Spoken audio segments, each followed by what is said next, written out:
the best people at anything, they're really focused. I want to go somewhere where the internet doesn't work. Physical strength and the mental strength, where oftentimes we think of those as like separate practices. It's like, no, those should be both together, and knowledge is not valued anymore. Excellence is actually easier if you apply it to everything in your life. How you do things is the ultimate game changer. Yo, what up, guys? Welcome to the Strength Connection podcast. I'm your host, Michael Kurkowski. I'm so grateful that you can join me today. I have been a big fan of this guy for a long time. Zach Evanesh, the founder of Underground Strength Gym, the SSPC program, and the host of the Strong Life podcast, joins me on the show today. Zach's been one of the go-to strength coaches for decades. His daily work in Underground, in his podcast, and his YouTube channel, they're incredible resources. He's been a huge inspiration to me and to so many others, so I was beyond excited to chat with him. So such an amazing conversation. It's one of my absolute favorites, so let's get right to it, okay?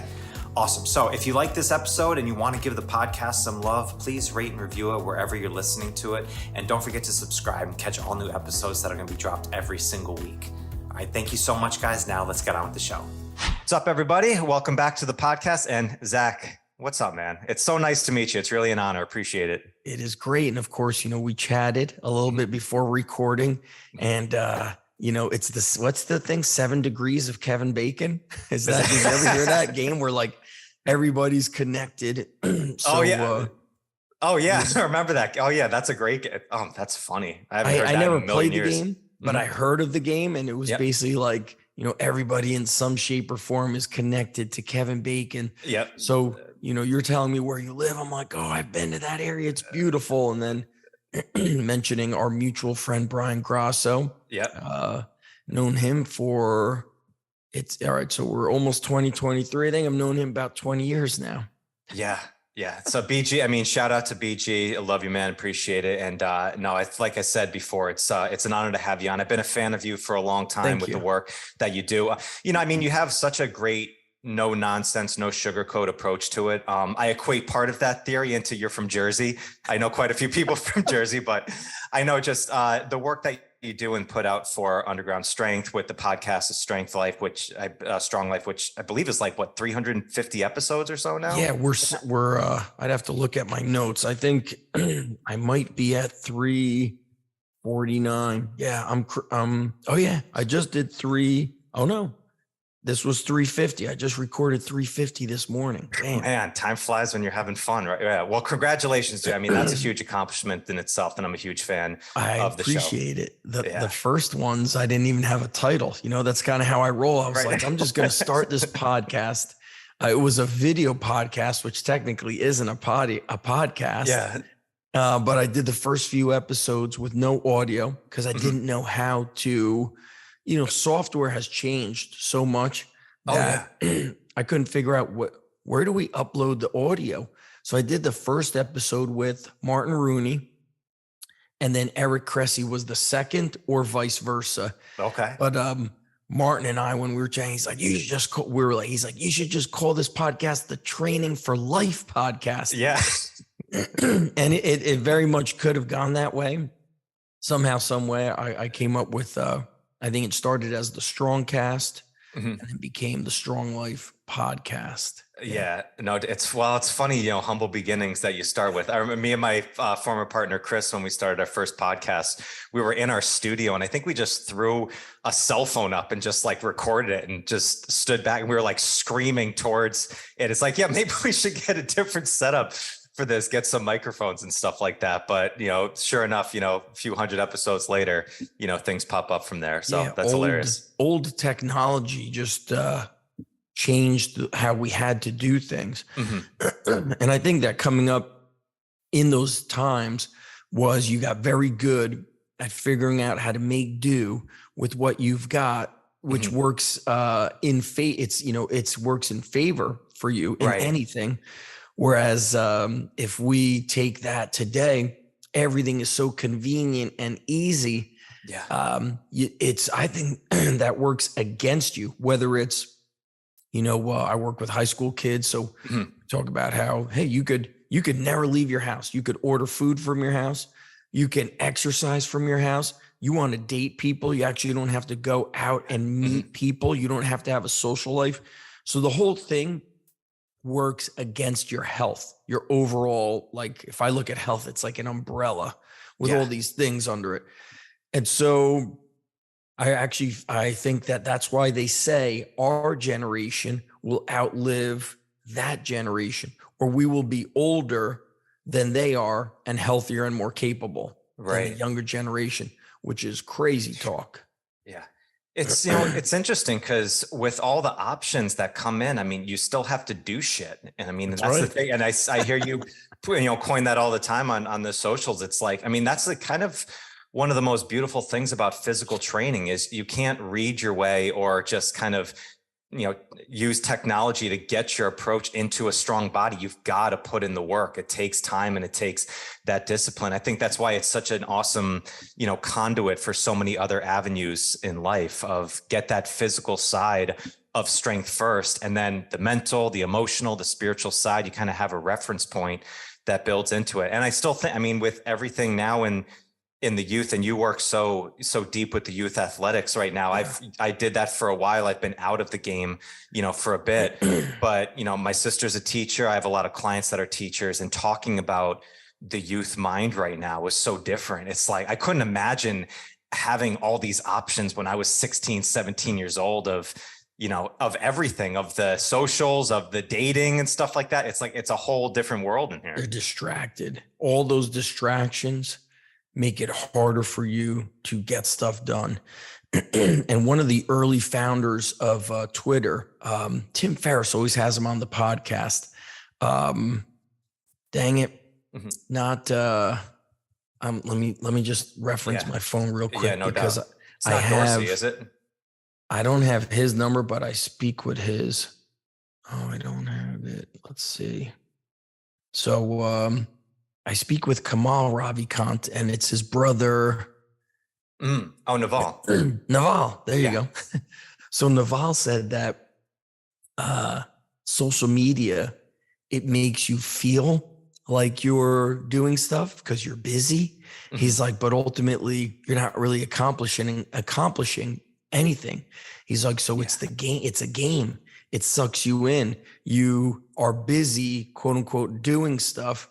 He's like, then at the end of the day, you realize you haven't accomplished stuff. Yeah. And he said, so the only way to win that game is to not play the game. And so he speaks so eloquently about life. And so does somebody like Derek Sivers, who I came across in Tim Ferriss's work. And those guys, the reason why I think they get a lot done, why they're writing books or they're able to invest in software companies, is because they are able to shut things off. They even leave places that are too noisy. Like Derek Sivers is in, I feel like he's in like Sweden or something, where he wanted to, no, he's in New Zealand. He wanted to get away from just the distractions in America. And I'm working on a book. I just finished it yesterday, but I remember thinking to myself, if I write another book, I'm going to have to go to a cave, no internet, no connection to my family, no anything. I don't want to be able to look at my phone. I'm just going to need a computer where I can type away and get it done. And finally, yesterday, I got it done. I was like, man, this took way too long. And I referenced like my first book I wrote. I put my phone on airplane mode. I was running my gym and the online business, and that's it. But now it's like my kids are older. I'm checking my social media because that's a big driver of traffic to the business. Oh, I've got to like do this. I've got, you're juggling 7, 8, 9, 10 things. How great can you be at 10 things? Yeah, exactly. The answer is you can't be great. You'll be good if you're lucky. The best people at anything, they're really focused and they're doing one thing really great. It's super rare to be able to juggle all this stuff. And, you mentioned teachers. So I work in a school as a full-time strength coach. Right. Kids sit in class with their AirPods in. I know.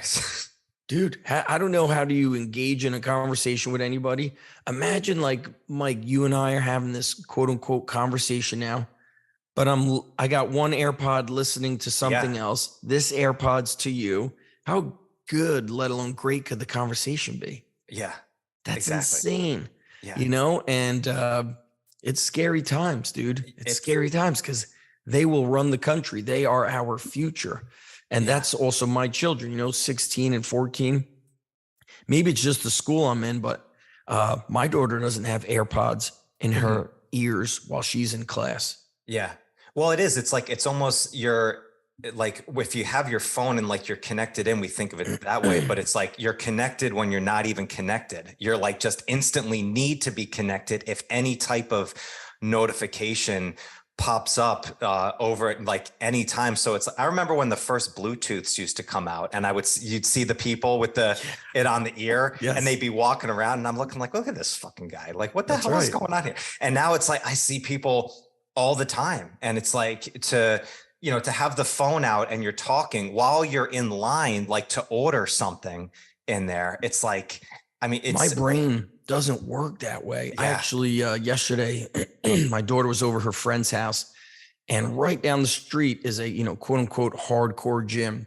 Mhm. It's got all this old equipment in there, a lot of York and Ivanko plates, powerlifting stuff, Lou Ferrigno plates are in there. And I said to my daughter, I go, what's interesting is that gym is known as a hardcore gym. And a couple months ago, 2 months ago, there was a power outage. And I'm at my gym. My son's with me, and he was going to train. The gym was pitch dark. The whole street was dark. I said, let's take a ride to Bradley Beach. We'll go to the fitness shop, it's called. And we go in to train, and it's a quote unquote hardcore gym. But like you said, there's a guy with AirPods talking to somebody while doing exercise.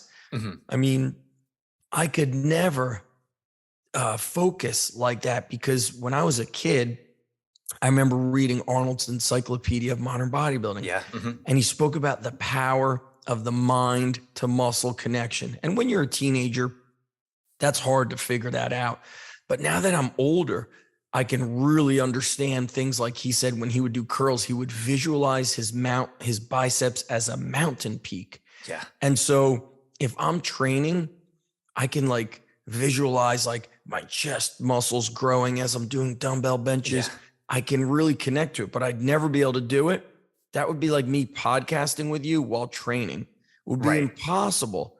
But people were all over this quote unquote hardcore gym on having phone calls while training, Yeah. or all on their phones. And so, the real hardcore gym I was at was in Diamond Gym, where the owner played the music so loud. And then I had read an article many years later.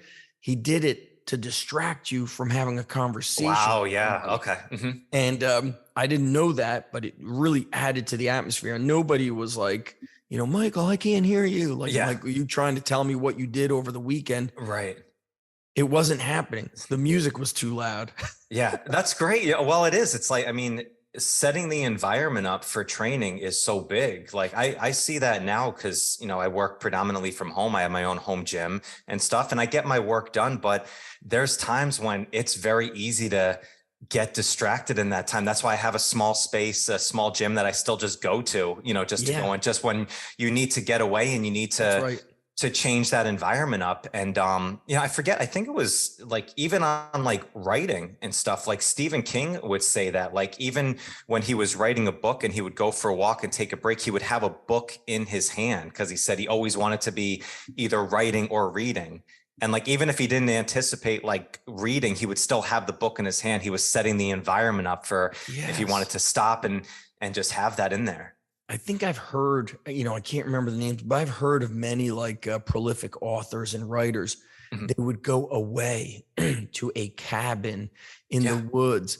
And so when I was writing my first book, I initially had a co-author. I was teamed up with somebody. I was introduced by them, by some like big name people.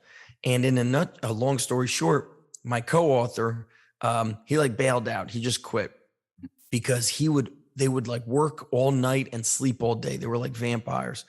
And I had like a quote unquote, real job. Real I'm job. running my gym, and I'm like, hey, can we hop on, the phone, there was no Zoom at the time. And let's do it at like 12 noon Eastern, which they were in Vegas. So like 9 a.m. They couldn't do anything unless it was like 8 p.m. or 10 o'clock at night. I'm like, yo, I got kids. I'm like putting my kids to bed at that time. And then I've been working from 6 a.m. till 8 p.m. So I'm shutting it down. Couldn't do it. So after they left, I bought back all the photos they took, which I thought was going to be more money than what it was. Luckily, I got it all back. I was like, you know what? If I quit writing this book, it goes against everything I teach the kids, which is, stay the course, don't quit. Certainly there's times you should quit something, right? Yeah. You're in a shitty relationship, you have a shitty job, something's unhealthy and just crushing you, then you want to quit it. But I was like, I'm like, F this book, man. Like, does the world need another book on how to squat or how to squat a sandbag, blah, blah, blah. And then Hurricane Sandy hit and it like really destroyed our little beach town here. And I started thinking like, man, training has to transcend all, I had thought of that many times before, but I was like, I don't want to write a book about training. I need a book that's going to inspire people and change people's lives. So what I started doing was going away to write my book. And I remember one weekend, my wife got me like a bed and breakfast, like in the backwoods somewhere to write. And I drove there at night. So I was like driving through the woods for 10 minutes. I was like, this looks like where they filmed like Friday the 13th. Right. Like going in the right place. So when I left there during the day, it was so beautiful, but man, I was in that little, B&B room. Yeah. And, I don't know if I even had an iPhone. I think, I must have had an iPhone, but maybe I didn't have internet access in that bed and breakfast. And all I did was drink coffee and write and drink coffee and write, and being surrounded by the woods and the lake, even though I wasn't right in front of it. And I started writing at night, something about being out there changed the way I wrote. And then I went to Lake George for 2 days to write. And I tell you, when I go to Lake George and I'm in the clean air and that water, that's my family's favorite place. And so you do need to get away. You mentioned like, hey, I go to a small gym sometimes. I think it's great to have equipment at home. You can do mini workouts. You can do full workouts. But sometimes you want to go to another gym because, no matter what we say, we still want to try to like, hey, somebody's watching me. I better like, absolutely. I'm going to add 5 pounds, or let me do another rep, or let me work hard because maybe somebody's looking at me and it's going to inspire them. And so the getting out of your normal environment it's uncomfortable. There's a little, there's this discomfort. There's a little edge that you have going on. And that's what we're saying about this younger generation is you don't need to be uncomfortable. Everything can be done through your phone. Yes. And I like it. I like that I can communicate with a doctor who's really dialed in and maybe is not in New Jersey. Maybe that I communicate with a doctor from Ohio. And okay, thank God I could FaceTime him. But I want to be uncomfortable. I want to go places that push me out of my comfort zone, because that is the only way you will grow. I say it a lot. I say comfort is the enemy. Yeah, it is. It's weird. It's like going to that small gym. It's like I'm doing really the same workout as I'm doing at my home gym, but there's a nervous energy about it. Cause I've as a kid, same thing. I've had some, social anxiety and stuff like that, or people looking at me. A lot of that stuff doesn't go away just instantly. That's right. And it's like, I'm in a gym. This is what I do. Even when I worked at like another gym facility, I was still once in a while would go to another gym just to change that environment up. It's like, I still do it. Yeah. And it's like, it's just that little bit of that mind shift and that energy. And I was going to ask you, like, when you went to that B&B, if you put yourself back in there and like all of a sudden now it's a wholly like new environment, did you feel that shift right away, or did it still like take a little bit of time to get like, oh, okay, like I'm in a new zone now, I can really focus and get this shit done? I think what was so powerful. So I remember it it was a while ago. I don't even think I was coaching at Lehigh. So we're looking at like 2013, something like that. When you, do you have kids, Michael? No, I don't.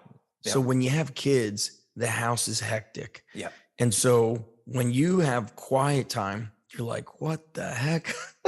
It's you could really crush the work. And so I get immediately into work time because I'm not taking my dog for a walk. I'm not doing all these things. Even my buddy, Joe DeSena, who owns Spartan, he's like, listen, he's like, ever since COVID and people working from home, he's like, there's no way we're getting as much done working from home. He's like, I get it. You don't have the commute. He's like, but if I want to ask Michael a question, I could just walk over to your cubicle and we can have a plan and we could get in front of a whiteboard and we can strategize on something. He's like, but then I'm going to try to call you at home. And now I realize Michael's food shopping. He's food shopping when it's supposed to be work time. Or you're like, man, I got to go to the dentist. I'll go now. You're not doing that when you're going to the office. Yes. Because you enter, you're just in another realm. And it's interesting in this like strength field to see some really strong people in their basement. And I think it's because they could see other people on Instagram lifting heavy. So they realize, hey, what's possible? Yep. But I still think that if you want to get strong, you need to be in an environment that pushes you where you're, commingling with other people. And so why was the original West Side Barbell so great? Because it was small and there was nowhere to hide. And same thing with the first underground strength gym was small. You couldn't go behind a dumbbell rack. My gym today is 2,200 square feet. My first one was this square box that I think was 1,400 or 1,600 square feet, but there was nowhere to hide. You could see everything. Whereas at this gym, I've been here, let's see, I think I've been here 11 years or 10 years. Yeah. I remember seeing like a kid duck down, like near the front. We have like a table where you could put stuff in, like duck down to check his phone. And I had never seen anything like that. And I was like, what the fuck? Yeah. I swear to you, I thought there was like a hidden camera. I'm like, is this a joke? And then, kids would do push-ups behind the dumbbell rack where I couldn't see them. And I had to like relearn or upgrade my coaching abilities because I was in a new area down by the beach, whereas I used to be in Central/North Jersey, where it's a more like grittier, tougher area. I had different kids. Here I had kids that were needed to get built up. They were starting way lower than kids that I got from a different area in New Jersey. And I never knew that was going to happen. And so I learned that when I had multiple locations, even nothing was the same. Even though like the programming was the same, there was different types of kids coming from different places. Right. And so same stuff, but a different outcome. So it was really interesting how like the place, the environment that these kids grew up in shaped them. And same thing, like, I want to go right. I got to go somewhere away from distractions. What did Rocky do in Rocky 3? Apollo had to take him to the tough gym. Yeah. He had to get away from, Mickey told him, the worst thing that could happen to a fighter is you got civilized. You got this beautiful house, all the money. And then what happens in Rocky 4? He has to train in Russia. Get away. He had to leave his family. And that's a thing that boxers were doing decades and decades ago. They would do a training camp in the mountains. I mean, they would go to upstate New York. Catskills is Mike Tyson. That's Mike Tyson. Why? Because zero distraction. I mean, imagine now, how do people train for fights? Hey, record this. Hey, record me. I want to go somewhere where the internet doesn't work. Imagine fighters today. They got to record everything on Instagram. I mean, I think every athlete is operating at a deficit now because they're sleep less because they're in front of the phone all the time. And I would say humans in general are operating at a deficit because of the phone. Yeah. It's interesting. I think it's a Marvin Hagler's favorite or famous quote about like, it's hard to get up and run at 6 a.m. when you're on satin sheets and like silk right. sheets, after you get there. I heard that recently. Yeah. And it's like one of those, like, the things that build you. I mean, that's really, something in anything, if you're, struggling in business and you build a successful business, it's like the things that got you successful were the things that you did when you needed to do stuff. Now, all of a sudden you got a little bit of dough in your bank account and stuff like that. And you start living the lavish life and you get a little bit soft. It's a different type of softness, but it happened. But it's interesting on the youth front where almost they're coming in a bit softer of getting in. So like 100%. when you saw that kid like on the phone and like you never saw that before, what was the changes that like were in your mind? Was it like, I need to switch up the environment? Do I need to approach like talking to these kids before they even start, of setting the stage different? What were those things that all of the above, kind of saw that evolution? All of the above. My website needed like a better screening process where it said, do not sign up. Parents, do not sign up your son or daughter unless they are hardworking and committed. Parents, do not sign up if now's not the right time, or I have to quote unquote think about it, or I don't know about my schedule, or I'm looking for somebody who's cheaper. I was kind of like I never had I don't want to say never, but I'm in a much more affluent area than what I was. If people down here were asking about money, is there a discount for if I live in this town and all this stuff? I was like, what the hell kind of questions are these? Yeah. And, a buddy of mine, Alan Cosgrove, who came up with BG, he's like, listen, sometimes you have to understand that you'll never have, the first location will never, the second will never be like the first. It's just not going to replicate. He's like, you got to be okay with that. Yeah. And there was a time where we were pretty slow and I was like, I think I'm just going to shut this gym down. He's like, well, you've done everything you can. You've done all the marketing. You've done all the outreach. If that's not the right place, then that's not the right place. And then all of a sudden we got busy. He's like, I thought you were quitting.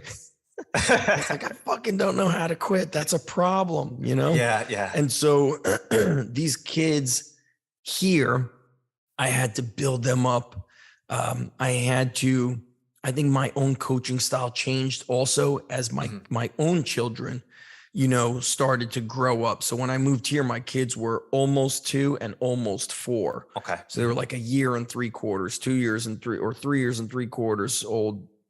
And as they got older, I learned to coach kids differently and to have kind of a little bit of like love in there, a little bit of compassion in there. Whereas my first gym was like, we're training to fight Ivan Drago. Everything was focused on win and dominate.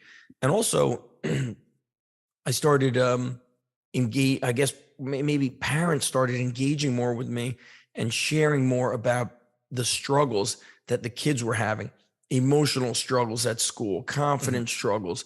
I wasn't getting kids that were high level athletes out of the gate. I was getting kids that were really low level, and now I had to build them up.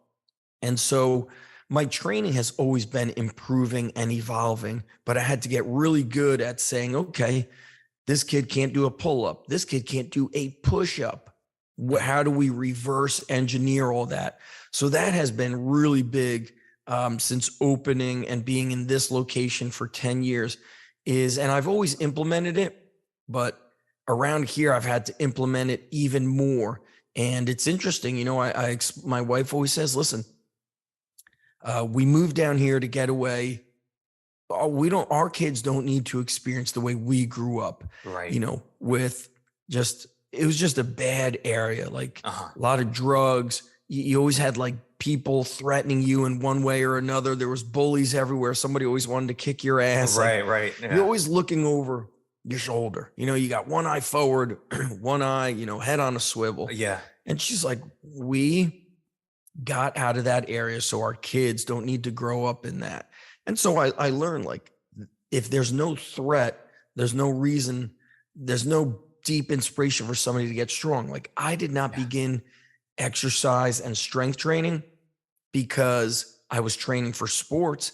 I did it because I was like, man, if I could put on muscle, people are less likely to bully me, to have sideways comments and just, instigate stuff with me because I'm going to look strong. And then, of course, as I got older, I learned, man, people really treat you differently when you're bigger and stronger. They start paying respect to you in a weird way. And it's probably because they get a vibe that you have self-respect because you're training, you're building this confidence. And so that's a big thing with me. You mentioned Strong Life Podcast is, real strength must transcend the gym walls. It has to transcend the weights. Can you take your lessons learned from strength training, exercise, whatever you want to call it, and apply it to your life? And, I look back and there was many lessons that people were trying to teach me that I didn't grasp. For example, in my late teen years, early 20s, I remember training at Diamond Gym. But when I was done bodybuilding, I would train like during the daytime when it wasn't as crowded. And this guy, Carlo, was always in there with his wife. And Carlo was a competitive bodybuilder. I still speak with him. He's in Florida. And he's like, Zach, this training gives me the edge in business. He's like, when I go into a business meeting and I'm in a room of other entrepreneurs, he's like, I eat them alive. He's like, because I'm strong, I'm fit, I'm confident, I'm energetic. He may have told me that. I may have been 20, 22. I was finishing college. I was a first year teacher. I didn't think anything about business or entrepreneurship. And there he is telling me how this gives me the edge in other areas. It's not just about my abs or my arms. And of course, he had a great physique. He was a competitive bodybuilder, but it was cool. Like now I look back and I get those lessons. So I try to really share that with the athletes because I've got my private facility, the underground strength gym, and then I'm full-time in a high school. Right. So at the high school, what I really try to get them to understand is excellence is actually easier if you apply it to everything in your life. Meaning, don't tell me I'm a student first, athlete second. What is that? What does that mean? You're an A in academics. You want to be a B- in athletics. Why not just be A+ in your academics, A+ in your social life where you're making the right choices, A+ in your commitment towards athletics? Why not just go A+ across the board versus I'm an A, I'm a B in this, I'm a C- here. Right. To me, that means only one thing's important. Whereas there's, I've seen some of those Greek philosophers, the quotes about, the strong mind is not, I don't know what it is, but a strong body and strong mind, they absolutely go together. Yeah. And if you want to be a great academic, if you want to be a great educator, you can't have an unfit body because you'll never have a sharp mind. Yeah. So a strong mind and a strong body, a sharp mind and a sharp body, they absolutely go hand in hand. And speaking of that, like you mentioned, having like a gym at home, the way we train today pretty much is we do one workout, then we're done for the rest of the day. And we're pretty much sedentary unless we're walking a dog or doing something else. Whereas I wonder if like the philosophers or of course, like, the ancient Greece, they were active throughout the day. So I always say like, it's probably much healthier to like wake up in the morning, maybe do a little yoga, do some calisthenics, then you do some work. Then in the afternoon, maybe you do a strength exercise. Maybe it's a farmer walk or a deadlift and another bodyweight exercise. Then at night, maybe you do some stretching or kettlebell work, but you do these like 10 to 15 minute mini workouts. They're not extreme. They're actually what we would call moderate, moderation. And that's probably much healthier for us as adults. But when you're an athlete, you actually need some extreme and high output work. But I think as we get older at home, it's good to do mini workouts because they don't kick your ass and then interfere with life, so to speak, where they make you so tired that they slow you down in another area. So it's like that saying, I have it at my gym, like, hey, moderation is for cowards. It's a Navy SEAL quote. As an athlete, you can't do moderation in the majority of stuff. You have to go high level. But as we get out of competitive sports and now we're just quote unquote training for life, you need moderation in everything. I'm going to have, moderate to high amounts of protein and then moderate fat, lower carbs. All right. It's kind of moderate eating. My exercise is going to be moderate, because if I make it extreme, I'll probably destroy my knees and elbows and back. And then I won't be able to play with my kids, or, your girlfriend, your wife, whatever, you want to go hiking. My knees are killing me. My back is killing me. Yeah. Well, if you are moderately training, you can go and do a lot of stuff. And so I like to kind of I like to be careful with taking a blanket approach to everything. So the way I'll coach athletes is different than the way I will work with, men as we get older. So to say, I always say, quote unquote, get older. Yeah. Right. Yeah.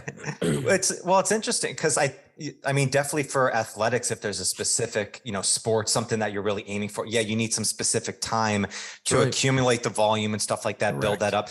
But what you mentioned about kind of the daily work, I mean, that's like, if you think about, if you ever did a day of being outside and you're gardening, you're doing work all day, like you come in and you feel tired, but it's this almost fulfilled tired that invigorating. You did. Exactly. It's this work that you just utilized your body all the time. And the thing that I thought from that, Zach, is, there's this concept of mindset and the physicality and stuff. And the more I've, talked and the more I've, connected with people, it's almost those two need to be interchangeable. They need to be locked together, where it's like, if you just, this is a little bit of my issue with just like blanket meditation or mindset work. It's like, if you're just sitting and, in a nice 72-degree day and you feel like really beautiful and you're talking about changing your mindset up, well, you're in this beautiful, comfortable, zone right there. Whether you do it for 10 minutes or 30 minutes, it's nice and cozy. Like you can really sit into that. Okay, there might be some merit to it, but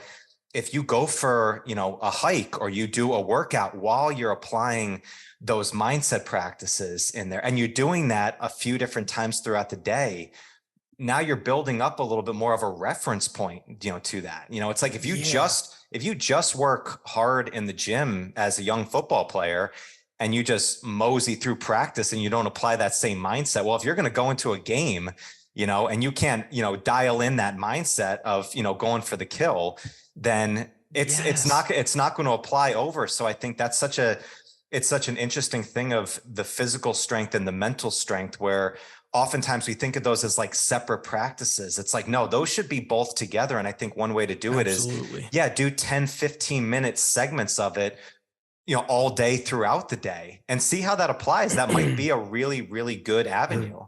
You're getting regular practice. You're, what you said, like harnessing mind and body together. I absolutely believe, and I know that exercise is a mind-body experience. It's not just physical. Although for the people who exercise while having a conversation with somebody else, they've removed the mental. You can't get better that way. You will not see change in your body. And I have a real unique story about that. So in my teenage years, I always say, I battled depression. I really struggled. I couldn't understand why I was so depressed. And in freshman year of college, I kind of got into my first quote unquote serious relationship. It wasn't serious looking back at it, but it devastated me when it ended. And for 6 months, I was really in solitary, had no conversations with friends. I would go to the gym still on the regular Monday through Friday, or 3 on 1 off. I didn't gain any muscle in the 6 months. And, when you're 18, that is prime time to build muscle. Your hormones are flying. You should put on muscle just looking at the weights. Exactly. I built no muscle. Well, that summer I traveled to Israel, and I started getting around some real high level people, some friends that I had been around, a gym owner, a guy that was training for the Navy SEALs, and it changed my life. And within a 2-week period, I think I gained, if I'm recalling, I went from 185 to 197. So within 2 weeks, I gained 12 pounds. Isn't that crazy? And it's like, did the training change? Nope. The training was the same. Did the nutrition? Did I do something different? Nope. Nutrition was the same. You want to know what happened? Was my mind connected with the muscle. I went into a like hyper positive, optimistic mindset or mind headspace. And all of a sudden my body was like, now we can build muscle, because everything was connected. And that is when I learned the power of the mind. So when that happened, I was 18 and a half years old. So I was young. I learned the power of the mind. I started immersing myself in reading Tony Robbins' work. Yep. So this is before you could get, there's the internet and there's no YouTube or anything like that. So I was just reading his books. Every night I said, you have to read 2 pages of a Tony Robbins book. It would be 2 pages very rarely. Most of the time it would be 5, 10, 20 pages. I would just go. Yep. And so I would like go to bed with a great, final thoughts of the day, super positive. My sleep was better. And so that's been a habit I've been doing since my early teenage years, as I would always read bodybuilding books. Now I read books that are something that does like positive for me in the mind. And so I learned that without the mind, you will not build muscle or move forward in anything. About 2 years ago, I had a knee surgery and I would go to physical therapy, and I saw a guy post ACL surgery on like it's not a leg press, but they sell them like in Perform Better. It's like a horizontal like leg press. Okay. But he was on his phone doing the single leg press. And I wanted to say to him, bro, you'll never get better doing that. And I've seen this a lot. A couple of years before that, I remember taking my daughter to PT. It was like a blend of physical therapy, chiropractic work. And I saw a kid rolling out for 5 minutes on his phone, just going through the motions. Now you'll get nothing from it. Training time has to be without the phone. Yeah. A lot of times, that's the tricky thing too, is like for me, I'll have to record some of my training. There's times where I'm just like, the phone's staying in the car today. I'm not going to check an email. I'm not going to record anything and hybrid this into a little workout / promote it on Instagram, blah, blah, blah. Nope. It's just going to be for me. Yeah. Those workouts are 100 times better than if I have to record myself training. And so I try to minimize that stuff. So the mind is everything. The mind drives the body, and I've seen it heal. People have kind of healed themselves. You heal faster, and it could be applied to, outside of humans. They've done this with dogs with cancer. They take dogs with cancer and bring them to like a dog like farm where the dogs are running around healthy. Yep. And the dog with cancer forgets that he or she is sick. And because the dog is running with other healthy dogs, and it like eradicates the cancer from the dog's body. It's pretty wild. That's crazy. It's interesting. There's so much different, research on this. Even people, humans with cancer survivor, there's a lot of studies about just a belief in a higher power, is one of those things of it. The power of the mind of, getting through something like that. But that's why I got into hardstyle kettlebell training. It was that difference of like just going through the motions of training from machine to machine to now like, oh, like this is like you're in an athletic movement. You need to know what your feet are doing, what your hips are doing, bracing your core, getting your breath down, like everything needs to be in a line. And I think you said this in one of your podcasts of like, knowledge is not valued anymore. It's like, we have all the knowledge. So that guy's doing the right thing. Heartbreaking. Yeah. With the leg press, but completely disengaged of anything else. And we just doing the thing. And when you said kettlebells, I'm like, okay, what if I say, Michael, I'm doing kettlebell snatch or kettlebell clean and press. And you'd be like, hey, that's what I do. Are you an RKC? Is that or do you have a background? Yeah, strong first. Strong first. Yep. Hey, I'm strong first. Yeah, but Michael, I'm doing the same stuff. But then you see me like smashing my forearm, my wrist, my hand position is shitty. My breathing is off. Every time I put the kettlebell down, my back is round. Dude, I just went from, let's say we both start at 100%, our grade is 100. I pick it up wrong. Now let's just say I'm at a 75 because I picked it up wrong. Now my hand position on the kettlebell's wrong. All right, that screws everything up. Now you're an F. You're at a 60. Now your arm is too far away from the body during the kettlebell clean. Now you're just like, I'm just giving you a 10 because you touched the kettlebell. Right. So I'm doing quote unquote the same exercise, but I did the whole thing wrong. Yep. And so it's not what we do, it's how we do it. This is why you and I, you could drive your car, but do we race in NASCAR? Do we pull up and say, guys, I'm ready for NASCAR. I'm ready for Daytona 500. They're going to say, yo, what the fuck are you guys doing here? We do the same thing you do. We drive cars, you drive cars. Well, yeah, they're driving cars, but how they drive the car is infinitely different. And so everything is how you do it. You know, on Twitter, I posted about like, look, we're seeing athletes tearing ACLs, UCLs. We have more ankle strains and sprains. We have we have more injuries than ever before.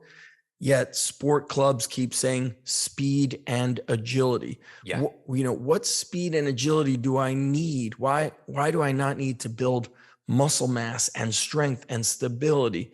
And the reason being is we have, unqualified coaches, and I use that term loosely as a coach, who are just copying stuff off YouTube randomly and then kind of like throwing paint against the wall. And so kids are doing stuff, but they're doing it really shitty. There's no proper application of it.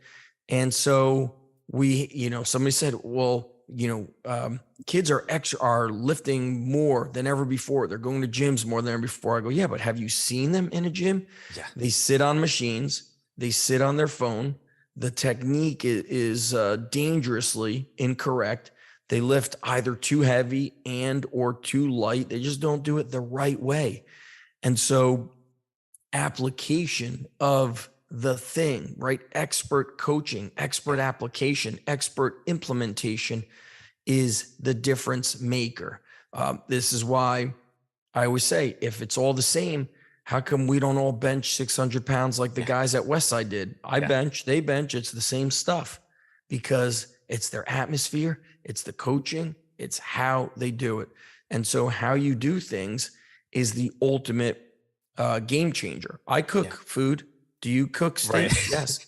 But, and look, sometimes I go to a restaurant, I'm like, damn, I could do better than this guy. Exactly. But for the most part, I always say, hey, you just because you cook in your kitchen doesn't make you now a chef who could open a restaurant, or a chef doesn't necessarily become a good restaurateur, right? You need a businessman, a businesswoman to run. Yeah.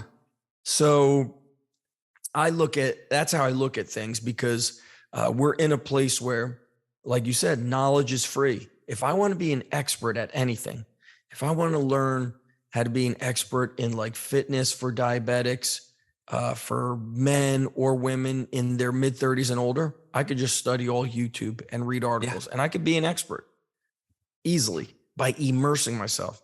Exactly. Not many people are immersing themselves. They're watching a few minutes of a video, if that. Most videos people won't watch longer than a minute. Look at what's exploding on YouTube now is YouTube Shorts, 15-second videos. That's it. Yeah. And then go right to the next. How deep? There's no depth. How, I want to be an inch wide and a mile deep. I don't want to go a mile wide and an inch deep. I get nothing out of it. If you want to get something out of it, you're going to have to go deep. That's the truth. Yeah. It's funny too, that like still there's almost a stigma around the physical side of it. Of people think, oh, I've never exercised before. I just by doing it, I'm doing the right things, where we don't think about that. And really anything else you mentioned, like cooking, like, that you're a shitty cook the first day that you go in, and it's like the same thing. Like if you're a musician, if you can watch everything possible about playing the piano, and you can listen to Mozart and all these, but unless you have your fingers on the keys and actually playing around with it, like you can't build it. You got to approach the physical side of training, in the same way from there. You need a coach. You know, people need to get coached if they want to go beyond good. You mentioned like the intimidation factor of going into a gym. I had to get a new iPhone like 2 months ago, and I was in the iPhone store for like 2.5 hours because I don't use cloud. So I had to use cloud. They had to transfer everything. And I thought to myself, man, I am in a bubble, because I think there's a lot of people exercising. Hundreds of people walked in and out of the store within 2.5 hours. Hundreds. Not one person looked like they did any exercise. And that's when I realized, like, it's not as common as we think, going to the gym and exercising. And, that's what Planet Fitness was originally built for, was all machines. So people who were intimidated could just sit on a machine, and the instructions were like taped to it or whatever, glued to it. The only plate loaded machine there is a Smith machine, and the weights were light, so it didn't attract strong people. It was done in an effort to bring people in who were afraid to exercise, who needed it. Yeah. And so, I don't know if that's helping or hurting people. And also, because it's so cheap, like $9.95 a month, there's no pain skin in the game at all. Yeah. No skin in the game. So, all right, I haven't been there for 5 months, $50, not even. So what? $50. So if it's under $20, it's been shown to like fly under the radar on a credit card. Like it's more of a hassle to cancel the thing than to, so they just leave it. And so Planet Fitness said, hey, let's get rid of paper, so we don't have paper costs. Just, you want to sign up, you go to the computer. We don't need any coaches here. So it's not going to be, we're not going to have like a high level employee. Yeah. We're not going to have high payroll. The weights won't be heavy, so we're not going to attract people who break stuff and disrespect stuff, and everything will be a machine. And so there will be no injuries because they're locked in on something. And so they created something that was for people who had gone through like a nationwide survey, who had like maybe high blood pressure, overweight. But the main thing, the reason why they didn't go to the gym was it was too expensive and or intimidation. So they said, all right, let's make it super cheap. Let's remove the intimidation factor. But now those people are probably not going to the gym. I think Alex Hormozi made a video. I was going to say Hormozi's video on it was brilliant. Was it less than 10% show up? Yeah, it's and it's kind of, if you think about it, it's sad, but the way that they modeled their business on a cash grab aspect of it was genius, because they targeted all the people that want to make a change but don't want to put the effort into it. So they worked on that. Like, what do you need from there? No skin in the game, easy to go in. It's like you said, you don't even see it on the credit card statement in there. And I actually knew one of the guys who handled their credit card declines, as a lawyer, and they have, 40%, I think, or 50% of them decline afterwards. They just keep kind of charging it over and over again in there. So, but they just know, like, okay, we are signing up people that we know are not going to come to the gym. That is insane. It's terrible. Yeah. I met one of the guys who was like one of the founders. He was a professor at NYU. He was a economist. And I wish I could remember his name. He spoke at Joe Polish's Genius Network way back then. We're talking like 2010, maybe 2011. I know I had his book. His book was great, but every few years I just go donate my books to Goodwill, because otherwise I would be like buried under books. But yeah, he said they surveyed the country. People had health problems, and then they said, why don't you go to the gym? And it was like, we're intimidated and the money. So they just said, hey, let's remove as much overhead as possible. No paper. So all computer, And like you said, I don't think they knew that like 10% of people were going to show up. But what sucks too, on the flip side of that, what people will say to me, Zach, you care too much. You're always worried about who's not showing up and why they aren't coming. Like, just focus on the people that do show up. And I'll do things like, if somebody is signed up as a member and you don't show up for 3 weeks, 4 weeks, and you don't reach out to me, I cancel you. Mm-hmm. I don't even want your money. Yeah. Okay. But you know what people say to me? Don't cancel them. That's their job. They're supposed to cancel you. And I get that too, because from a business perspective, they've signed up. There's an agreement that they're supposed to put in the work. Our website states who we train. And if you're not showing up and you can't send an email to say why, like, it's, the phone is glued to people's hands. I know. So we're in a strange world, in a strange place. I mean, I don't really know what the future is of stuff. Yeah. It's going to be interesting. I think we're going through such a weird place with our, government, our president. It's like, I feel like, other countries must laugh at us because, United States was a feared country. We were strong. We were like, we were capable. Yeah. And now we're really going in a weird direction, even in the schools. And that's a big place, a big time where minds are shaped and formed, is those school years. And look, they're being exposed to like, hey, you could do nothing and, you'll still get an 85 because we don't want to hear your parents complain. Well, right. I explain to athletes, like, listen, what if I had your energy level?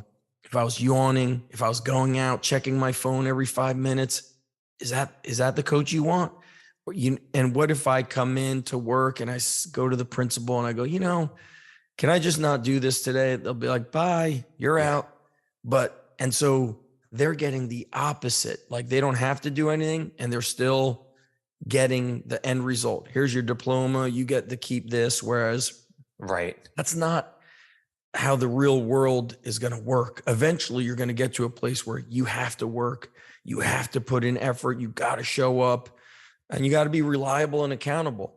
But that's not being taught in the schools. They think it is, but it's not, because administration doesn't want to deal with complaining parents. Absolutely. Yeah. Which turns into an enabler. But it's interesting, Zach, because I think maybe this is just the naive optimist in me and stuff. And it's like, I think ultimately the right people will rise to the top. And I think just a little bit of encouragement on it, quick story. And I know we're running short on time here, but I remember when I was in high school, the first time I was ever in a weight room, I was a freshman in high school. And for some weird, odd reason, I got into the gym class with like all the juniors and seniors, just kind of out of a weird scheduling type thing. So all of a sudden I go in and it's like, as a ninth grader, like you go in and all of a sudden, like there's men and women in your class, it's like, it's super intimidating. And I didn't know shit about anything. So there was like a little corner in the weight room that there had some weights already on. It was like a bunch of like fives on there or something like that. And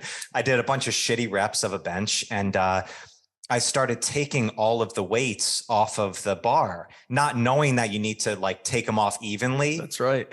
And this kid rolled up. I'll never forget this kid, Willie, was like a senior. He was on the football team, great looking guy and stuff like that. Like somebody's like, wow, like if I'm like that in 3 years, that's awesome.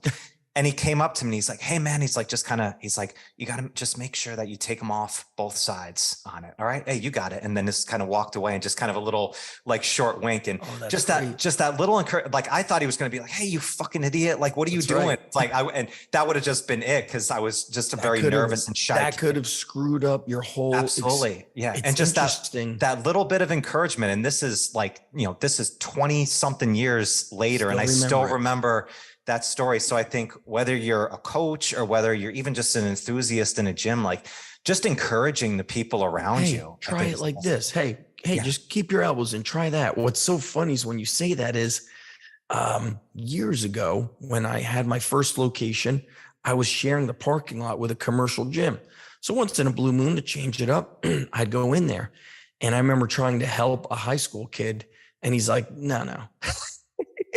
He was doing cable rows and like really like leaning back and doing it wrong. I was like, you want to go with like your chest up and be vertical? He's like, no, that's not really what I'm trying to do. Somebody else showed it to me this way. I was like, all right. I was like, okay, what do I know? So it was interesting that some people don't want to learn. I had a kid a couple of weeks ago have a meltdown in the weight room because I kept telling him to squat lower.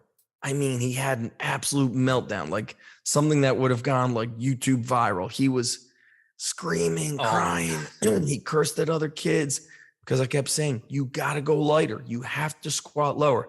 And I'm like, I've been telling you to do that since June. We're, 6-7 months of that. And he had a meltdown. And so the weight room is a place to build confidence. It's a place where people learn to take feedback. But it's these coaching books today are always like, you have to be like, hey, how's everything going at home? How's your sister doing? We can't do that all the time. Especially I might train 50 to 75 athletes in a group, just me. Right. I don't have time to say, Michael, I know your sister, she had a boyfriend and it didn't work. Is everything okay? Are you like, dude, I got 49 other people going on. And so, it's a place where you learn like to get feedback direct. I remember I worked at GNC freshman year in college. So I was 17, turning 18. And I took a lunch break and I'm eating. And a guy that I used to wrestle with in high school worked at a clothing store downstairs. And he's like hanging out near the office where I'm eating. And so the guy, Mike, who owned the place, he's like, listen, that's fucking bullshit. I can't remember. The guy's name was Jimmy. He says, fucking bullshit. He's like, I'm out here working. You're eating lunch. You're fucking bullshitting. He's like, that's not how it works. And I said, you're right. It will not happen again. I'll make sure that I just eat my lunch and I'm not getting stuck in a conversation. Yep. And then at the end of the night, he's like, listen, I didn't mean to come down on you hard like that. He's like, but we had people in here and I needed you on the floor. And that guy comes in here and he takes away your time when I need your help out here. And I was like, no, you're right. I was like, you're right. I'll close the door next time or if he's coming up here when he has a break, I'll let him know that I need, I need to eat and I got to get back out on the floor. He's like, I appreciate that. But I look at like today, if somebody did that, the kid would never return. He'd be like, oh, Mike yelled at me and I quit that job. And they wouldn't even say I quit. They would just send a text message or they would not show up. Or just should not show up. Yeah. And so to me, that's a big part of what's missing. When I grew up in these gyms without headphones, you were forced to communicate. You had to have the, confidence and the guts to just ask somebody who was bigger than you, hey, can you spot me on this or ask for advice? And so you learned communication skills. Today, they don't learn that stuff. And that's why I look at like my gym as a place that's more than just strength and conditioning. Yeah. Mm-hmm. I want these kids to build confidence, to learn communication skills, to be problem solvers. Listen, are you waiting for me to put the barbell in the squat rack? It's not going to work that way. Mm-hmm. There's 3 squat racks. I need you to organize in height order, plus or minus 1 inch from one another. And I need the squat rack set up to your collarbone. Yeah. Once you do that, carefully get a barbell in there. And by carefully, I mean, you're aware of your surroundings. And so if you don't teach kids that, they're waiting on you to do it, or they'll take a barbell and kind of like spin around and knock somebody's head off with it. So we, as coaches, as strength coaches, my message to my coaches on my team is like, we're not just getting them better for sport. We need to get them better at life. Yeah. And what I'm seeing every year is kids are showing up like they can't make eye contact with you. They're nervous. And I get it. I remember being a new kid in a gym. They're weak. And so they're kind of getting thrusted into the fire. And so sometimes I go back to the early days where it's like, there's no like easing them in. It's kind of like getting to the truth and saying, listen, you're playing football and you can't do a push-up. Is that good? That's not good. Yeah. Do you need me? Do you need to pay a strength coach to get better at push-ups, or could you do it at home? I could do it at home. Okay. You're going to wake up every morning and do push-ups. You're going to do it after school and you're going to do push-ups again at night.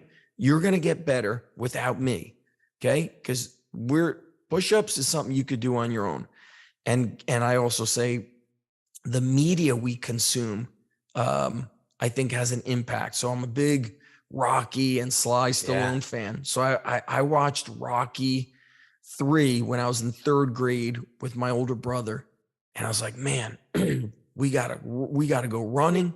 We need to do push-ups. We need to do curls. And so he had money from, I can't remember what job he had. I had a paper route. So we put our book bags on in the summer. We went across the highway, which was like, God forbid you drove across the highway.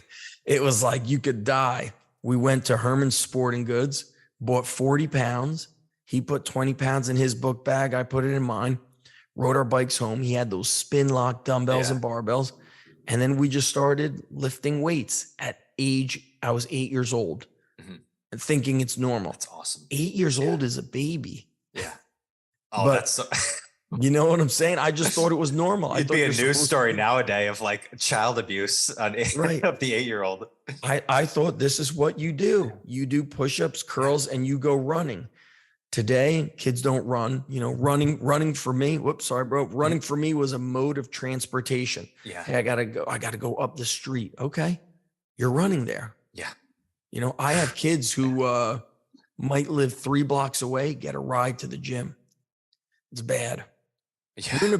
Michael, we're in a pretty bad place, dude. I think I see a lot of it. I see that stuff. To me, that's bad. Yeah. And I do. And that's why I like following you and coaches who have done great stuff with youth athletes, because I see the work of the kids that are in the gym, and they're working hard in there. I mean, and they're doing hard stuff. It's like, and that's the thing. It's, you know, I think especially the youth and also like the senior population, like think that they can't do like hard things anymore. I've worked with a lot of, you know, older population, 60s, 70s, 80s, lifting heavy stuff. It's like getting after it and like working it. You do it in a safe environment, but they can like, that's the way to it. Like you said, it's like not the question of, hey, is everything going okay at home and stuff like, it's like, no, get after it in the gym, like build that confidence up. Then you can ask, then that even opens up a conversation if they need to do that. It stops open versus, you know, kids having meltdowns and stuff like that. You're right. Begin with the work. And I turned 47 a couple of weeks ago. If I look back 20 years ago, I don't know if I thought I'd be deadlifting and doing power cleans and jumping and sprinting. But from what I recall, in my younger years, the guys that were a little older were like, wait till you get to my age, wait till you have a family. They were all these excuses. I'm training harder. I always say, man, I wish I did this when I was in high school, trained just like this, because I would have been a killer. You know, I didn't know what the heck I was doing. And you're right. You get older, it's actually more important to be strong as you get older. I mean, there's a million and one reasons we could get into it, but obviously it's healthier for you. It keeps you in such great mindset. As we get older, especially men, they do less stuff with friends. Women continue to have date night with their girlfriends. Men become like recluses. They're like, I'm just going to do my thing. But if you're going to a gym, now you have camaraderie. You have friends, you've kind of got this team. And I also think as a dad, if I don't look strong, my family becomes targeted as victims, right? I think like criminals target people who look like that's an easy target. He doesn't look strong. And so for me, it's important to look strong, not just be strong. Yeah. I think that's the important point too. You talked about the kid, like of doing push-ups in the morning. I think that's a really important piece for anybody, but and no joke. I do like the mind boxing stuff I learned from Sifu Singh every morning. It's like a Tai Chi, just getting into a motion, then get into training, and it feels great. It does, but you know, I mean, I'm almost 40 years old, and even thinking outlook long-term is still challenging for me. Imagine being a young kid thinking the long game and the big picture. No, it's like wake up in the morning and do something, build the habit of it. Most of our kids are, when they're done training with us, they continue to train. Most, not all. When I see those who don't continue, I ask myself, where did I mess that up? Why did he not fall in love with it. And of course, I love to see when the kids fall in love with training. Yeah. Because I know it could change their life and save their life. Yeah. No, I know. I love it. You had a great story about a kid who was it, Anthony, I think, or Tony, who's the champion. Yeah. And love just, that kid. And the quiet kid never really said anything. You don't even know if they're really into it or not. Then all of a sudden you realize, holy shit, they're state champions. And those are such cool stories. He works with his dad now, and his dad's like, big into real estate and like manages like apartments and stuff. So he works with his dad, and he just took that work ethic and applied it to that. And we knew, everybody who was around, he would be successful because he was a worker, and he was crazy undersized. He was crazy small, but his work ethic made him unstoppable. And then he got so damn strong. He just did everything right. Yeah. And it's all basic stuff, but it's not just what he did, it's how he did it. Man, was he committed. Yeah, dude. Awesome. Zach, brother, this has been so awesome. I really appreciate you taking the time to speak to me today. Thank you, bro. Keep doing what you're doing, man. If people want to follow you, if they haven't already, what's the best places that they can go check out your stuff? Strong Life Podcast. The newsletter almost daily is called ZachStrength.com. That's the website. That's the Strong Life newsletter. And on social, Z Evanesh, ZEVENESH. Pretty easy to find. So YouTube, Instagram, all that. We have a lot of free stuff for people to dive into. Awesome. Dude, thanks, brother. Dude, I'd love to have you back anytime, man. I really appreciate it. Part 2 for sure. Absolutely. Guys, go follow Zach. Thank you so much. Check it out. Peace. Thank you so much for joining me today. I hope you found some great value here. And if you like this episode, please drop a comment and leave us a 5-star rating and review. It does more to build the show than you can imagine. And do not forget to check out and join the Strength Connection Facebook group. In this group, I share the biggest takeaways and lessons from these amazing conversations, as well as training and strength tips for pursuing mastery and fulfillment in life. This group is filled with individuals looking to take full control over their strength, and it's the perfect space to explore new ideas and to share your journey. And you'll also get exclusive access to these Strength Connection Mastery seminars. It's a deep dive into the physical, mental, and spiritual training that you can begin using immediately. So do not wait. Go now. Seriously, go. All right, much love to you. Thank you so much, and I'll catch you on the next one.